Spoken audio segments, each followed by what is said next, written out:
governor of New Jersey, who once headed the Trump transition team, says that the president, 72, is at an age where no amount of persuasion will convince him to change his mind. When people get older, they become more and more convinced of the fact that what they're doing is the right thing, and it becomes harder to convince them otherwise. Christie, who was rumored to be in line for the Attorney General position, said on ABC's This Week on Sunday. Christie referred to Trump as a single, quote, 72-year-old relative.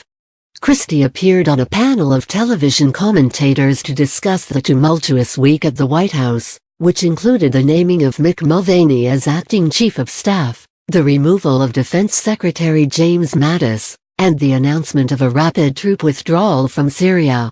There was also the partial government shutdown, which came about after Congress refused the president's demand for billions of dollars toward funding a border wall.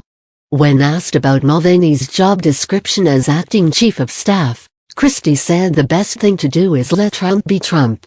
I was encouraged by hearing him say he wasn't going to try to manage the president, Christie told ABC News. I think that one of the mistakes, I think a very well-intentioned mistake that General Kelly made, is that he tried to manage the president. I don't think you can do that. Manage the things you can manage, Christie said.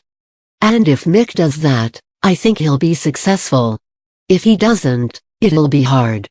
Mulvaney, who also appeared on This Week on Sunday, says he and Trump joked about a 2016 video in which he calls his future boss a terrible human being. Mulvaney, who has served as director of the Office of Management and Budget, was asked about the now viral clip. Look, I think what's wrong with Washington, D.C. people spend a lot more time looking at what people say instead of what they do, Mulvaney said. The former South Carolina Republican says Trump knows that I have been fighting with him to fight for ordinary Americans for the last 2 years. He likes having me around and I like working for him, Mulvaney says. Trump this month tapped Mulvaney to serve as his acting chief of staff, following an awkward search after his announcement that Chief of Staff John Kelly will be leaving shortly. Soon after he revealed the choice this month, audio and video emerged of Mulvaney trashing Trump during the 2016 campaign, even as he endorsed him over rival Hillary Clinton. It may have hit a nerve. According to Axios, there was a reference to a debate video where Mulvaney did, in fact, call Trump a terrible human being. Trump was furious when he saw the video, according to the account.